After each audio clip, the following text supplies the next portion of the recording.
Yeah. Is there any economic or social advantage to owning those 6 countries? It seems kind of insignificant for Britain to defend a colony of good people when they're still opening fire on citizens. There seems to be something more than just taking care of their own good citizens. Yeah, there's not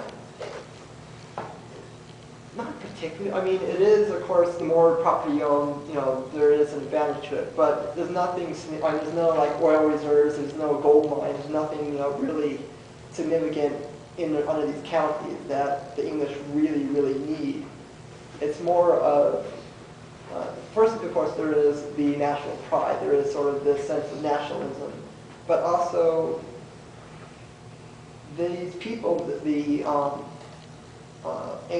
Irish, consider that this place is part of England, and so essentially it's the people who live here, they consider themselves as having a legitimate claim to this location, and they will defend it. And England, of course, considers them British citizens, and so will defend them. So it's not economic, it's pretty much all political. Yeah. Would you say that it's almost like Israel and Palestine? Basically, the Palestinians, you have the Arabs already there, and then you have these Jews that claim that that's their homeland, and so they just go back to that, and so that's where it comes from. Oh. Could it be similar to that, at least? Very, very similar, actually. In fact, there's a famous mural that says "Now entering free dairy," which is a reference to the free Ireland, and there's also a mural that's exactly the same, "Now entering free Palestine," and there's like a big attempt on both some of the Irish and some of the Palestinians to make a connection there. And of course, there's also on both sides, trying to claim that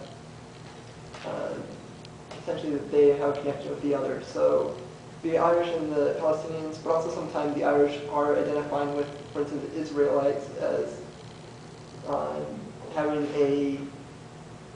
as the Jews having a claim to this area. So while it's not exactly one-to-one, not like it's oversimplification to say that the Irish always are going to sympathize with the Palestinians.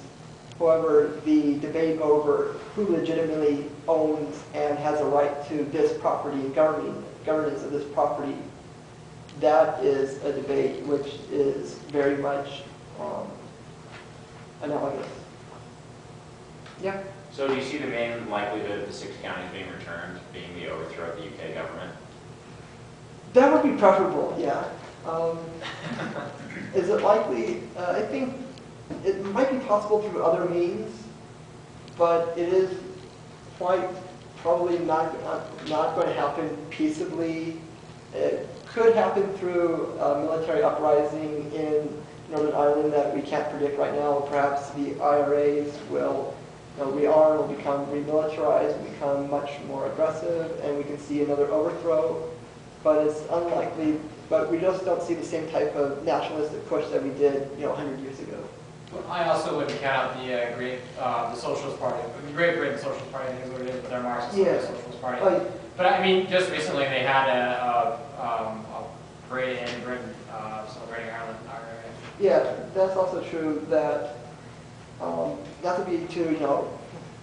to talk just about Ireland, but there are other socialist parties that the Irish Socialist Party, and also the other Irish parties, so even Sinn Féin and other Irish parties that are not socialists have making overtures to, such as the Socialist Party in England, as well as at the time at Russia, it was rumored but unsubstantiated that Lenin and Connolly were great admirers of each other. So it's not substantiated, but there are a lot of people who do make that claim, and people who know Lenin said that he mourned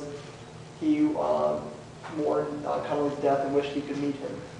So they did have contact with other socialist parties, and there could be a probability that there will be support from these parties.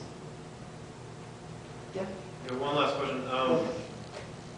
Would it be feasible to suggest that if Scotland gets its entire freedom from Britain, that Britain will have to, well, from England, and then they will have to release also Northern Ireland because they cannot have control over it.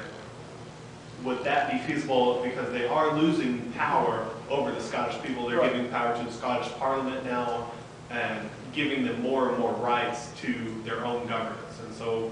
Right, and actually, that could be possible. It could be even something similar to that. For instance, one thing that, now, like I said, every time England is really good at clamping down and then suffering major rebellion, they've also had instances like with Scotland where they realized that they're not going to get these violent uprisings if they grant more and more autonomy.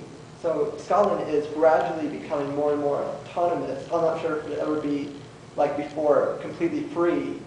However, we are seeing this slightly in Ireland.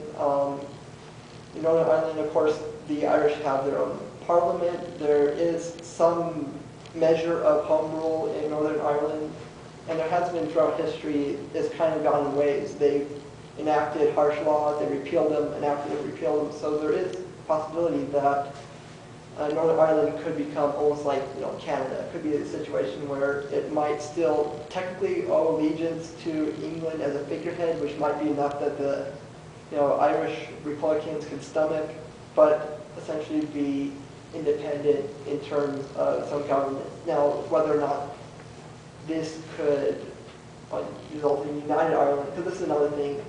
The concept of republicanism in this term is of a free and united Ireland. It's not just that they want the North to be free as its own separate country, but they want it to be able to rejoin. They don't want to see essentially the North become like still a puppet state. They don't want it to be like any way, shape, or form controlled by England, even if it's only in name. They want it to rejoin essentially Ireland and become its own country.